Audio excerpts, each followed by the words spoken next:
Assalamualaikum warahmatullahi wabarakatuh. Salam sejahtera untuk kita semua. Perkenalkan, nama saya Sri Agustin STMT. Saya dosen tetap di Program Studi Teknik Sipil Institut Teknologi dan Bisnis Indragiri. Mata kuliah yang saya ampuh merupakan mata kuliah di bidang struktur, selaras dengan bidang keilmuan saya, yakni struktur konstruksi. Salah satu mata kuliah yang akan saya tampilkan pada video pernyataan diri dosen unjuk kinerja Tridharma Perguruan Tinggi PDD UKTPT pada bidang pengajaran ialah mata kuliah struktur baja 1 dengan pendekatan metode DIA, Delivery Interaction Assessment. Video ini merupakan syarat dalam pemenuhan penilaian peserta sertifikasi dosen tahun 2025. Berikut mata kuliah struktur beton 1 yang akan saya bahas pada video ini. Mata kuliah struktur beton 1 yaitu 1. Deskripsi mata kuliah, kedua capaian pembelajaran, ketiga materi pembelajaran, keempat sistem pembelajaran, kelima metode pembelajaran, dan keenam referensi, ketujuh sistem penilaian. Oke, berikut akan kita bahas satu persatu. Deskripsi mata kuliah struktur baja 1 dengan nama mata kuliahnya struktur baja 1, kode mata kuliah TES 60536, jumlah SKS 2 SKS, semester 5, program studi teknik sipil, bahasa pengantar itu bahasa Indonesia, dosen pengampu Sri Agustin STMT. Deskripsi mata kuliah struktur baja 1 ini meliputi pembahasan tentang baja dan perencanaan, bentuk baja profil, perencanaan batang tarik konstruksi sambungan yang terdiri dari paku keling, baut las, perencanaan tekan, perencanaan profil gabung, dan perilaku balok lentur. Untuk capaian pembelajaran ini, di Prodi Teknik Sipil ada yang dibebankan pada mata kuliah itu ada sikap, di mana di sini sikapnya yaitu bersikap kritis, mandiri, dan kreatif. Berdasarkan 10 value di institusi kami dalam melaksanakan tugas bidangnya dan kehidupan sehari-hari, yaitu ada integritas, kejujuran, disiplin, bertanggung jawab, visioner, inspirasi, inovatif, berdaya saing tinggi, serta akademik excellent. Bisa dicontohkan pada yang relevan itu adalah bertanggung jawab dalam merencanakan konstruksi struktur baja, misalnya pada pembangunan jembatan. Sedangkan pengetahuannya itu ialah mampu memilih sumber daya dan komputasi yang sesuai untuk melakukan aktivitas rekayasa, memanfaatkan rancangan dan analisis rekayasa berbasis teknologi informasi. Sedangkan keterampilan umumnya itu mampu merencanakan dan menyelesaikan serta mengevaluasi tugas yang berada di bawah tanggung jawabnya. Serta keterampilan khusus yaitu mampu merencanakan, mendesain, melaksanakan, mengawasi, dan memelihara bangunan teknik sipil dengan mengacu pada peraturan atau standar dan mempertimbangkan aspek ekonomi, kearifan lokal, etika profesi, serta keselamatan kesehatan kerja yang berkelanjutan. Untuk capaian pembelajaran mata kuliah ini juga ada 4, yaitu mampu bekerja sama dengan tim yang beragam dalam menyelesaikan permasalahan teknik dengan menjunjung tinggi nilai-nilai etika. Yang kedua, mampu bekerja sama dalam tim untuk menyelesaikan tugas yang kompleks dan mengambil peran sesuai dengan memberikan kontribusi yang berarti. Sedangkan yang ketiga, mampu mengelola dan mengintegrasi berbagai sumber daya yang membutuhkan untuk proyek rekayasa berbasis teknologi informasi. Dan terakhir, yang keempat, mampu merencanakan dan mendesain bangunan teknik sipil yang memenuhi standar nasional dan internasional serta mempertimbangkan aspek ekonomi, sosial, budaya, dan lingkungan. Sedangkan untuk kemampuan akhir setiap tahapan belajar, di institusi kami juga mempunyai sub CPNK terdiri dari 14 pertemuan, di mana ada satu pertemuan di ujian tengah semester untuk mengevaluasi semester 1 sampai semester 7, dan ada ujian akhir semester untuk mengevaluasi pertemuan 1 sampai 15. Pada perkuliahan kita secara langsung atau tatap muka, dan juga ada secara maya atau secara online, di mana metode pembelajaran yang digunakan pada mata kuliah struktur baja 1 ini yaitu ada dua, yakni PBL, Project Basic Learning, dan BCL, Case Based Learning. Perkuliahan tidak langsung kita ada pada mata kuliah struktur baja ini menggunakan WA Group sebagai media konsultasi terkait tugas mahasiswa. Penerapan metode PBL dan CBL, maka pada struktur baja 1 ini memberikan nilai semangat dan pengetahuan bagi mahasiswa, sehingga mahasiswa mampu memahami, merencanakan, menganalisis, dan merekomendasikan hasil studi yang mereka lakukan. Dalam referensi materi struktur baja 1, kita dikelompokkan pada beberapa pendukung, yaitu pendukung dari luar negeri dan pendukung dalam negeri, serta ada jurnal yang juga dikerjakan atau diteliti sesuai dengan topik yang relevan pada materi struktur baja 1. Sedangkan untuk hasil penilai akhir, di sini ada aktivitas partisipasif terdiri dari 20%, yaitu sikap, keaktifan, absensi, dan ada penilaian kognitif bernilai 80%. Antara lain tugas 20%, kuis 10%, ujian tengah semester 25%, ujian akhir semester 25%.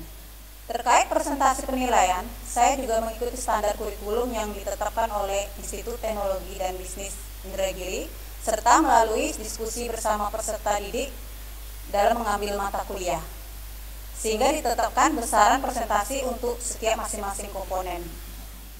Untuk itu akan ada gambaran dari pembelajaran yang saya tampilkan di video ini. Assalamualaikum warahmatullahi wabarakatuh.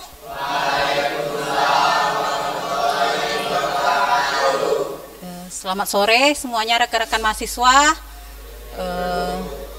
Gimana hari ini kabarnya? Alhamdulillah sudah diberikan kesehatan untuk berkuliah pada hari ini, dan terima kasih atas kedatangannya. Dan tak lupa pula kita mengucapkan syukur kepada Allah kehadiran Subhanahu wa taala dengan mengucapkan Allahumma shalli ala sayyidina Muhammad wa ala ali sayyidina Muhammad. Oke, sebelum kita memulai perkuliahan, sebaiknya kita berdoa lebih dahulu. Berdoa mulai.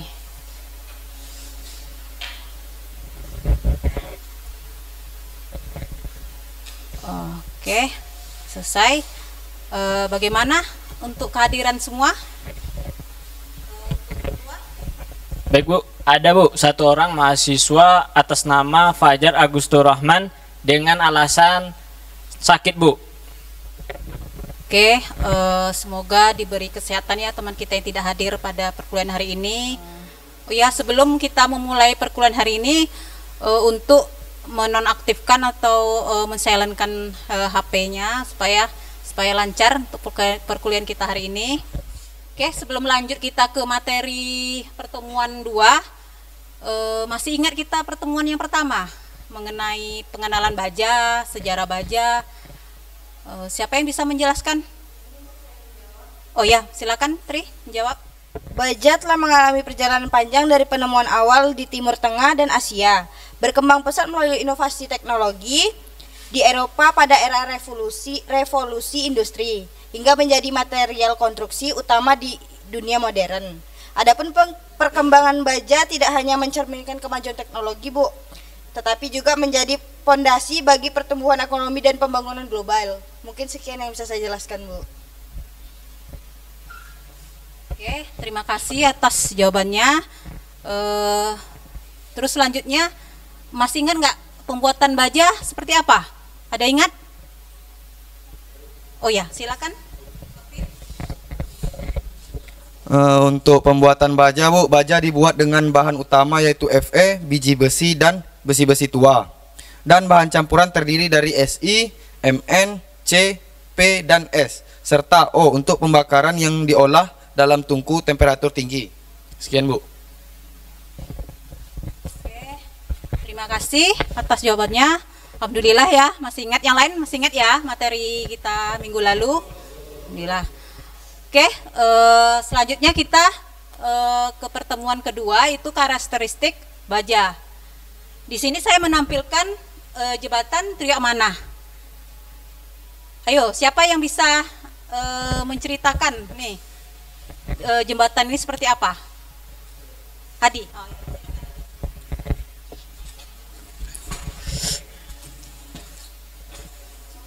Jembatan baja adalah struktur penghubung kuat dan tahan lama. Digunakan untuk melintasi sungai, lembah, dan rintangan yang lain. Memiliki peran vital dalam transportasi dan perekonomian. Sekian. Oke, bagus sekali pendapat Hadi. Mungkin ada pendapat lain mengenai jembatan yang sering Anda lalui ya?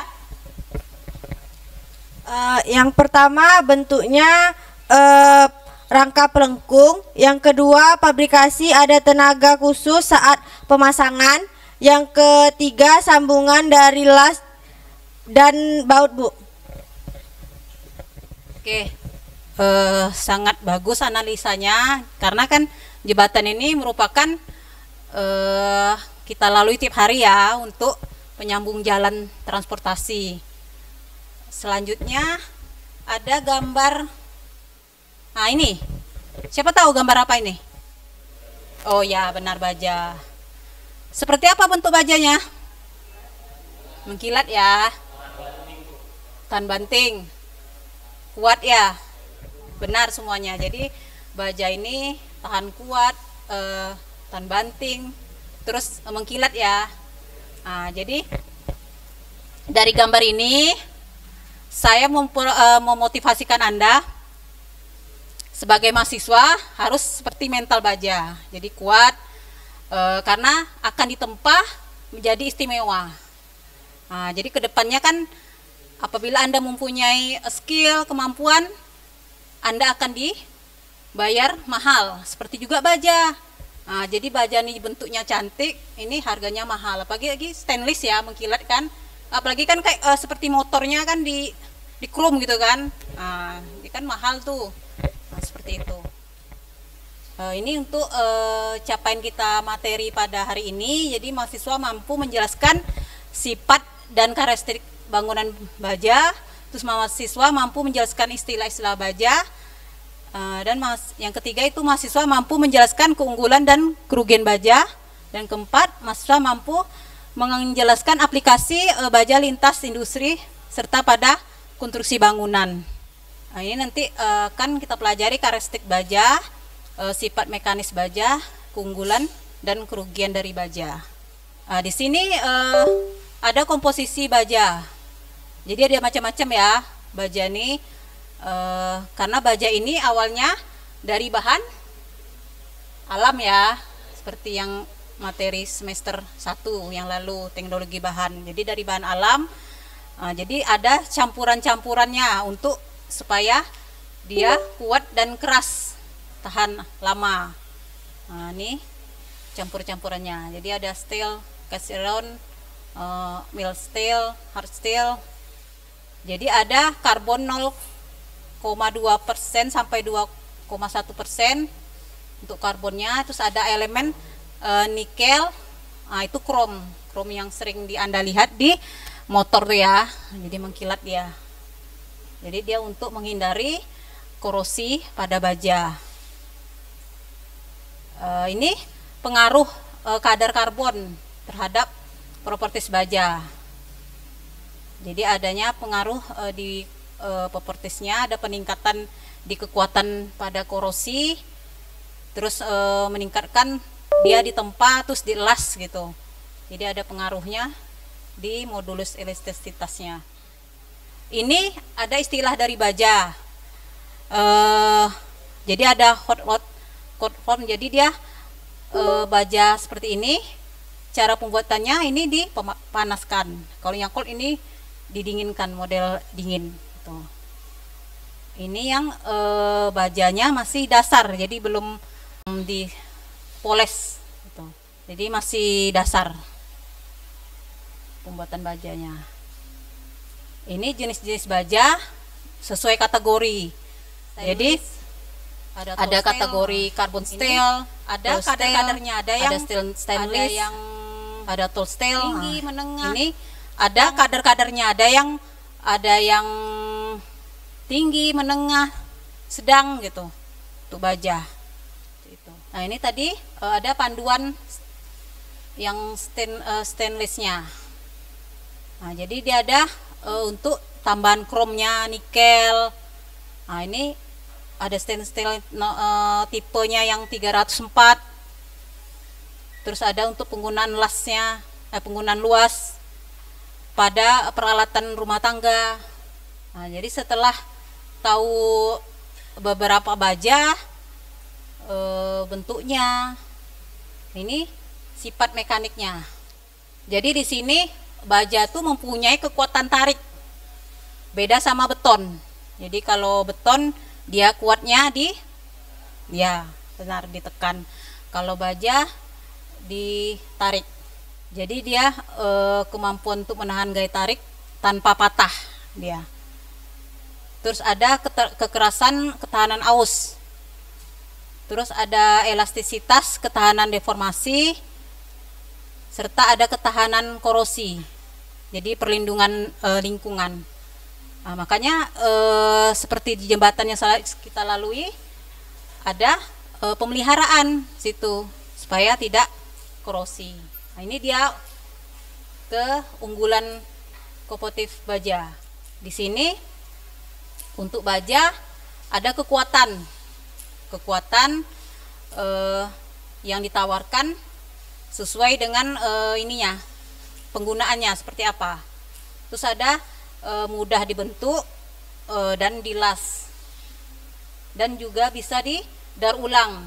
Jadi apabila misalnya keinginannya tidak sesuai atau ukurannya tidak pas, bisa kita daur ulang. Jadi untuk mendukung keberlanjutan lingkungan, ataupun dia seperti sisa-sisanya atau potongannya, jadi bisa dicetak kembali gitu. Terus ada produk inovasi, ini inovasi oxygen steel making, basic oxygen steel making, BOBS. Nah ini untuk aplikasi baja di lintas industri. Nah industri, jadi ada otomotif, ada mesin ya. Nah, terus untuk di konstruksi ada itu jembatan yang sering kita lalui, pencakar-langit, transportasi ya. Di medis juga ada, nah, di rumah tangga, perkakas rumah tangga juga ada. Untuk khusus jembatan, saya di sini ada mengerjakan jurnal penelitian juga tentang baja di Kabupaten Indragiri Hulu. Jadi kita di Kabupaten Indragiri Hulu ini ada jembatan baja terdiri dari 3, jadi Tri Amanah, jembatan Singgris, dan jembatan Danau Raja. Nah, dari sini, disinilah yang kita analisa tentang bajanya. Jadi tingkat kerusakannya bagaimana. Jadi di sini untuk materi klasifikasi baja ini ada yang ditanyakan? Ya. Silakan.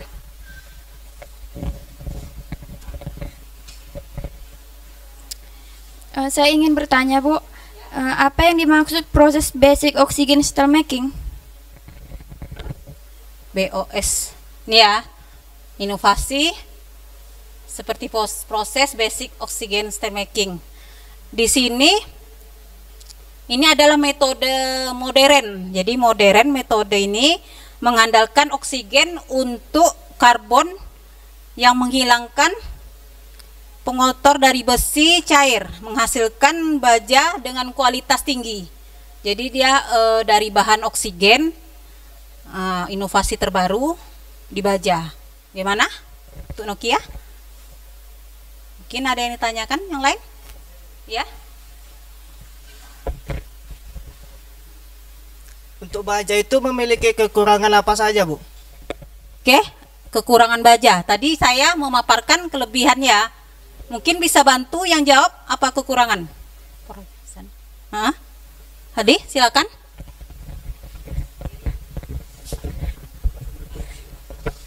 Yang pertama, mudah karatan. Yang kedua, membutuhkan biaya perawatan yang mahal dan menerus selama umur struktur. Selanjutnya, tidak tahan terhadap panas tinggi kebakaran. Bentuk tampang terbatas sesuai pabrik. Penyambungan membutuhkan alat sambung dan peralatan serta tenaga khusus.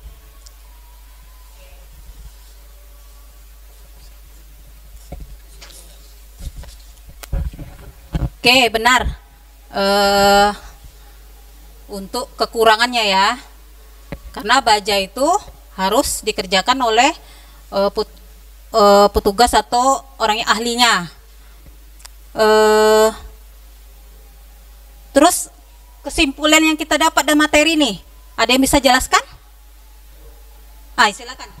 Salam.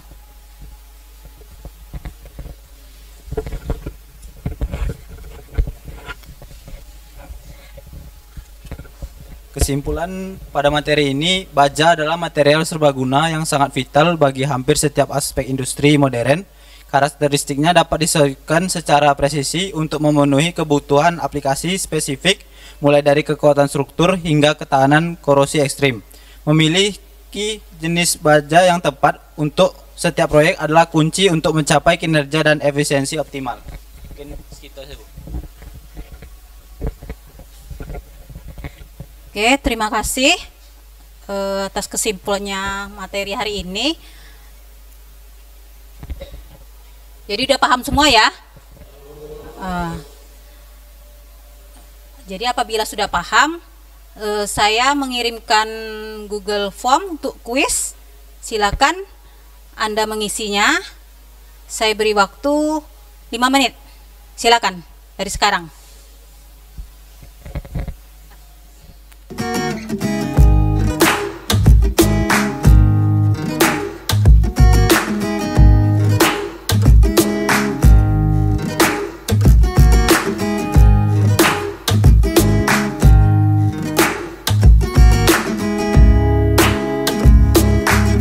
Oke, sudah semua? Sebentar ya, saya lihat hasilnya.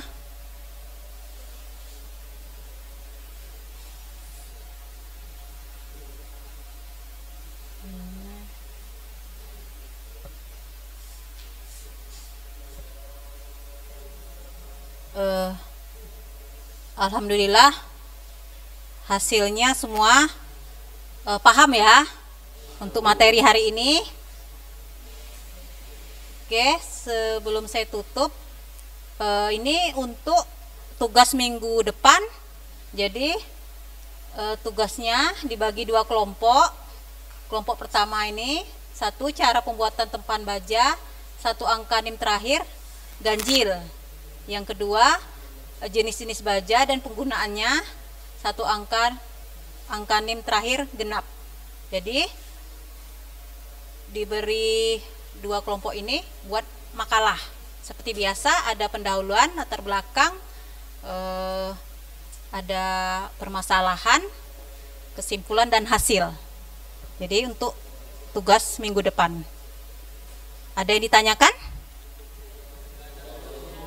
Oke, udah paham ya? Oke. Demikian materi untuk hari ini yang saya sampaikan. Semoga semua paham dan bermanfaat ilmunya. Terima kasih. atas partisipasinya dan kehadirannya. Saya ucapkan makasih. Assalamualaikum warahmatullahi wabarakatuh.